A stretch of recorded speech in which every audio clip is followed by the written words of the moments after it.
ವೀಕ್ಷಕರೇ ಕನ್ನಡ ನ್ಯೂಸ್ ಹಾವೇರಿ. ನಾನು ವೀರೇಶ್ ಪೂಜಾರ್. ಹಾವೇರಿ ಸಂಸತ್ ಕ್ರೀಡಾ ಉತ್ಸವದ ಉದ್ಘಾಟನೆ ಬಗ್ಗೆ ರಾಣೆಬೆನ್ನೂರಿನ ಮಾಜಿ ಶಾಸಕ 28-29ನೇ ತಾರೀಕು ನಮ್ಮ ನೆಚ್ಚಿನ ನಾಯಕರಾದ ಬಸವರಾಜ ಬೊಮ್ಮಾಯಿಯವರ ಹಾವೇರಿ ಸಂಸತ್ ಕ್ರೀಡಾ ಉತ್ಸವ ಅಂತಕ್ಕಂಥ ವಿಶೇಷವಾದ ಕಾರ್ಯಕ್ರಮವನ್ನು ರಾಣೆಬೆನ್ನೂರು ವಿಧಾನಸಭಾ ಕ್ಷೇತ್ರದಲ್ಲಿ 28ನೇ ತಾರೀಕು ಉದ್ಘಾಟನೆ ಮಾಡುವ ಮೂಲಕ 29ನೇ ತಾರೀಕು ಸಮಾರೋಪ ಸಮಾರಂಭವನ್ನು ಹಮ್ಮಿಕೊಂಡಿದ್ದೀವಿ. ಮಾಧ್ಯಮದ ಮೂಲಕ ನಾನು ಕೈ ಮುಗಿದು ವಿನಂತಿಯನ್ನು ಮಾಡ್ತೀನಿ. ಎಲ್ಲ ನನ್ನ ಆತ್ಮೀಯ ರಾಣೆಬೆನ್ನೂರು ವಿಧಾನಸಭಾ ಕ್ಷೇತ್ರದ ಏನು ಕ್ರೀಡಾಪಟುಗಳಿದ್ದಾರೆ, ಕಬಡ್ಡಿ, ಖೋ ಖೋ, ವಾಲಿಬಾಲ್ ಮತ್ತು ವೈಯಕ್ತಿಕ ಕ್ರೀಡೆಗಳು, ಉದ್ದ ಜಿಗಿತ, ಶಾರ್ಟ್ ಪುಟ್ಟು, ಚಕ್ರ ಎಸೆತ, ಗೋಣೆಚೀಲ ಓಟ, ವಿಶೇಷ ಚೇತನರಿಗೆ 50 ಮೀಟರ್ ಓಟ ಮತ್ತು ಅಂಗವಿಕಲರಿರುವವರ ಗುಂಪು ಕ್ರೀಡೆ ಮತ್ತು ಕಬಡ್ಡಿ, ಖೋ ಖೋ, ವಾಲಿಬಾಲ್ ಈ ಕಾರ್ಯಕ್ರಮವನ್ನು ಕ್ರೀಡಾಕೂಟವನ್ನು ಆಯೋಜನೆಯನ್ನು ಮಾಡಿದ್ದೀವಿ. 28ನೇ ತಾರೀಕು ಉದ್ಘಾಟನೆ ಆಗುತ್ತೆ, 29ನೇ ತಾರೀಕು ಸಮಾರೋಪ ಇರುತ್ತೆ. ದಯಮಾಡಿ ಈ ಎಲ್ಲ ನನ್ನ ರಾಣೆಬೆನ್ನೂರು ವಿಧಾನಸಭಾ ಕ್ಷೇತ್ರದ ಕ್ರೀಡಾಪಟುಗಳು ಇದರಲ್ಲಿ ಪಾಲ್ಗೊಳ್ಬೇಕಂತಂದೇಳಿ ಇದನ್ನ ಮಾಧ್ಯಮದ ಮೂಲಕ ನಾನು ತಿಳಿಸಲು ಇಚ್ಛೆಪಡ್ತೀನಿ. ಇದು ಭಾಳ ವಿಶಿಷ್ಟವಾಗಿರ್ತಕ್ಕಂಥ ಕಾರ್ಯಕ್ರಮ. ನರೇಂದ್ರ ಮೋದಿಯವರ ದೂರದೃಷ್ಟಿಯ ಇನ್ನೂ 10 ವರ್ಷಗಳ ಕಾಲ ಭಾರತ ದೇಶದಲ್ಲಿ ನಡೀತಕ್ಕಂಥ ಒಲಿಂಪಿಕ್ ಕ್ರೀಡಾಕೂಟ ಏನು ಭಾರತ ದೇಶ ಆಡಿಸ್ತಾ ಇದೆ, ಆ ಒಂದು ಉದ್ದೇಶವನ್ನು ಇಟ್ಕೊಂಡು, ದೂರದೃಷ್ಟಿಕೋನವನ್ನು ಇಟ್ಕೊಂಡು ಗ್ರಾಮೀಣದಲ್ಲಿ ಪ್ರತಿಭೆಗಳು ಹುಟ್ಟಿ ಬರಬೇಕು ಅನ್ನೋ ಒಂದು ಉದ್ದೇಶ ಇಟ್ಕೊಂಡು ಸಂಸತ್ ಕ್ರೀಡಾ ಉತ್ಸವ ಅಂತಂದೇಳಿ ಕಾರ್ಯಕ್ರಮವನ್ನು ನಾವು ಮಾಡ್ತಾಯಿದ್ದೀವಿ. ನಮ್ಮೆಲ್ಲ ರಾಣೆಬೆನ್ನೂರು ತಾಲೂಕಿನ ವಿಧಾನಸಭಾ ಕ್ಷೇತ್ರದ ಎಲ್ಲ ಕ್ರೀಡಾಪಟುಗಳು ಪಾಲ್ಗೊಳ್ಬೇಕು ಅಂತಂದೇಳಿ ಈ ಮೂಲಕ ತಮ್ಮಲ್ಲಿ ನಾನು ವಿನಂತಿಯನ್ನು ಮಾಡ್ತೀನಿ. ಕಟ್ಟಾತು ಬಿಡೆ.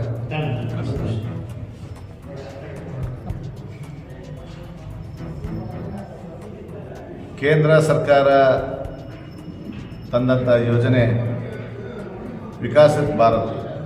ಇವತ್ತೇನು ಮೋದಿಯವರ ಕನಸಿನ ಕೂಸು ಇಡೀ ಭಾರತ ವಿಕಾಸ ಆಗಬೇಕು, ಅಭಿವೃದ್ಧಿ ಆಗಬೇಕನ್ನೋ ಇಟ್ಕೊಂಡು ಗ್ರಾಮೀಣ ಭಾಗದಲ್ಲಿ ನಡೀತಕ್ಕಂಥ ಮಹಾತ್ಮ ಗಾಂಧಿ ನರೇಗಾ ಯೋಜನೆ ಏನಿತ್ತು ಅದನ್ನು ಹೆಸರನ್ನು ಬದಲಾವಣೆ ಮಾಡಿ ವಿಕಸಿತ ಭಾರತ ಅನ್ನೋದನ್ನು ಇವತ್ತು BB ರಾಮ್ಜಿ ಅಂತಂದೇಳಿ ಮಾಡಿರ್ತಕ್ಕಂಥದ್ದನ್ನ ಕಾಂಗ್ರೆಸ್ ಪಕ್ಷ ಏನು ವಿರೋಧ ಮಾಡ್ತಾಯಿದೆ.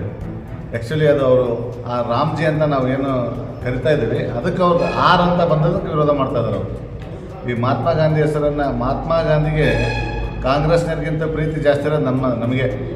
ಇವತ್ತು ನಾವು ನೋಡಿ ನಮ್ಮ ಪಾರ್ಟಿ ಆಫೀಸ್ನಾಗ ಮಹಾತ್ಮ ಗಾಂಧಿ ಫೋಟೋ ಯಾವತ್ತೂ ಇರ್ತದೆ. ಇವತ್ತು ನಮಗಿಂತ ಅಷ್ಟು ಪ್ರೀತಿ ಅವ್ರಿಗಿಲ್ಲ. ನನಗನ್ಸೋ ಮಟ್ಟಿಗೆ ಅವ್ರ ನಾಯಕರಾಗಿರ್ತಕ್ಕಂಥ ಏನು ರಾಹುಲ್ ಗಾಂಧಿ, ಆ ಗಾಂಧಿಯನ್ನು ಹೆಸರು ಹೋಗತ್ತೆ ಅನ್ನೋ ಉದ್ದೇಶಕ್ಕೆ ಒಟ್ಟು ಇವತ್ತು ನಮ್ಮನ್ನು ವಿರೋಧ ಮಾಡ್ತಾ ಇದ್ದಾರೆ ಹೊರತು, ಆದರೆ ಇದನ್ನು ಮಹಾತ್ಮ ಗಾಂಧಿ ಹೆಸರನ್ನು ತೆಗೆದಿರಿ ಅಂತ ವಿರೋಧ ಮಾಡ್ತಾ ಇಲ್ಲ. ಮಹಾತ್ಮ ಗಾಂಧಿಗೆ ನಮಗಿದ್ದಷ್ಟು ಗೌರವ ಕಾಂಗ್ರೆಸ್ನಲ್ಲಿರ್ತಕ್ಕಂಥ ನಾಯಕರಿಗೆ ಇಲ್ಲ ಅನ್ನೋ ಮಾತು, ಕಾಂಗ್ರೆಸ್ ಪಾರ್ಟಿಗೆ ಇಲ್ಲ ಅನ್ನೋ ಮಾತನ್ನು ನಾನು ಈ ಸಂದರ್ಭದಲ್ಲಿ ಹೇಳ್ತೀನಿ. ವಿಕಸಿತ BB ರಾಮ್ಜಿ ಇದು ಭಾಳ ಅರ್ಥಪೂರ್ಣವಾಗಿರ್ತಕ್ಕಂಥ ಕಾರ್ಯಕ್ರಮ. ಗ್ರಾಮೀಣ ಮಟ್ಟದಲ್ಲಿ ಈ ಕ್ರೀಡೆಗೆ ಭಾಳ ಮಹತ್ವ ಇದೆ. ಇದು ಈ ಕಾರ್ಯಕ್ಕೆ ಭಾಳ ಮಹತ್ವ ಇದೆ.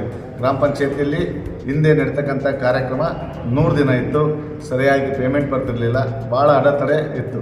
ಇದನ್ನೆಲ್ಲ ಬದಲಾವಣೆ ಮಾಡಿ ಇವತ್ತು 100 ಇದ್ದದ್ದನ್ನು 125 ದಿವಸ ಮಾಡಿದ್ದಾರೆ. ಆಮೇಲೆ ಪೇಮೆಂಟು ಮುಂಚೆಲ್ಲ ವರ್ಷಗಂಟೆ ಆದರೂ ಲೇಬರಿಗೆ ಪೇಮೆಂಟ್ ಆಗ್ತಿರಲಿಲ್ಲ. ಈಗೆಲ್ಲ ನಾವೇನು NMR ಹಾಕಿ ಒಂದೇ ವಾರದೊಳಗೆ ಡೈರೆಕ್ಟ್ ಅವ್ರ ಅಕೌಂಟಿಗೆ ಹೋಗ್ತಕ್ಕಂಥ ವ್ಯವಸ್ಥೆನ ಇವತ್ತು ನಮ್ಮ ಭಾರತೀಯ ಜನತಾ ಪಾರ್ಟಿ ಸರ್ಕಾರ, ನರೇಂದ್ರ ಮೋದಿಜಿ ಸರ್ಕಾರ ಮಾಡಿರ್ತಕ್ಕಂಥದ್ದು. ಆಮೇಲೆ 60 ಪಾರ್ಟಿ ಮಾಡಿದ್ದಾರೆ.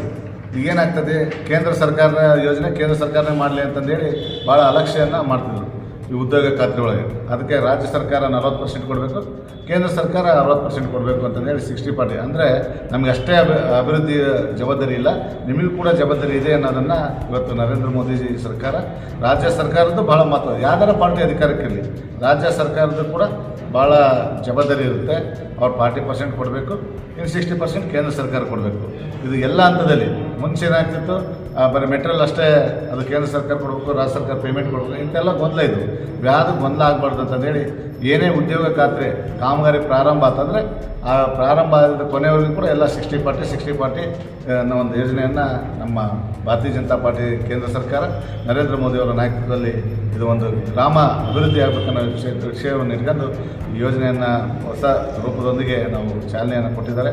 ಅದಕ್ಕೆ ನಾವು ಭಾರತೀಯ ಜನತಾ ಪಾರ್ಟಿ ರಾಣೆಬೆನ್ನೂರು ವಿಧಾನಸಭಾ ಕ್ಷೇತ್ರ ಇದನ್ನು ಸ್ವಾಗತವನ್ನು ಮಾಡ್ತೇವೆ. ವಿಶೇಷವಾಗಿ ಈಗ ನಮ್ಮ ರಾಜ್ಯ ನಾಯಕರು ನಮಗೆ ಸೂಚನೆ ಕೊಟ್ಟಂತೆ ಇದನ್ನು ಗ್ರಾಮ ಮಟ್ಟದಲ್ಲಿ ಗ್ರಾಮ ಪಂಚಾಯತಿ ಎಲ್ಲಿ ನಮ್ಮ ಬೆಂಬಲಿಗರಿರ್ತಾರೆ ಅವ್ರನ್ನ ಗ್ರಾಮ ಪಂಚಾಯತಿ ಮೆಂಬರ್ ಹೇಳಿ ಅದನ್ನು ಟೆರೋ ಪಾಸ್ ಮಾಡಿಸ್ಬೇಕಂತದ್ದು ಕೂಡ ನಮಗೆ ಸೂಚನೆಯನ್ನು ಕೊಟ್ಟಿದ್ದಾರೆ. ಆ ಪ್ರಕಾರ ನಾವು ಈಗಾಗಲೇ ಕೊಡಿಯಾಲ ಗ್ರಾಮ ಪಂಚಾಯತಿ ಟೆರೋ ಪಾಸ್ ಮಾಡಿದ್ದೇವೆ. ಇನ್ನು ಉಳಿದಂಥ ನಮ್ಮೆಲ್ಲ ಗ್ರಾಮ ಪಂಚಾಯತಿಯಲ್ಲಿ ಕೂಡ ಈ ಟೆರೋವನ್ನು ಪಾಸ್ ಮಾಡಿ ನರೇಂದ್ರ ಮೋದಿ ಸರ್ಕಾರ ತಂದಂಥ ಈ ಯೋಜನೆಗೆ ಕರ್ನಾಟಕದಲ್ಲಿ ರಾಣೆಬೆನ್ನೂರು ವಿಧಾನಸಭಾ ಕ್ಷೇತ್ರವೂ ಕೂಡ ಸಂಪೂರ್ಣವಾಗಿ ಸಹಕಾರವನ್ನು ಮತ್ತು ನಮ್ಮದು ಒಪ್ಪಿಗೆ ಇದೆ ಅನ್ನೋ ಮಾತನ್ನು ಗ್ರಾಮ ಪಂಚಾಯತಿ ಸದಸ್ಯರು ಸೂಚನೆ ಹೊಂದಿಗೆ ಈ ಕಾರ್ಯಕ್ರಮ ನಾವು ಯಶಸ್ವಿಯಾಗಿ ಮಾಡ್ತಾಯಿದ್ದೇವೆ.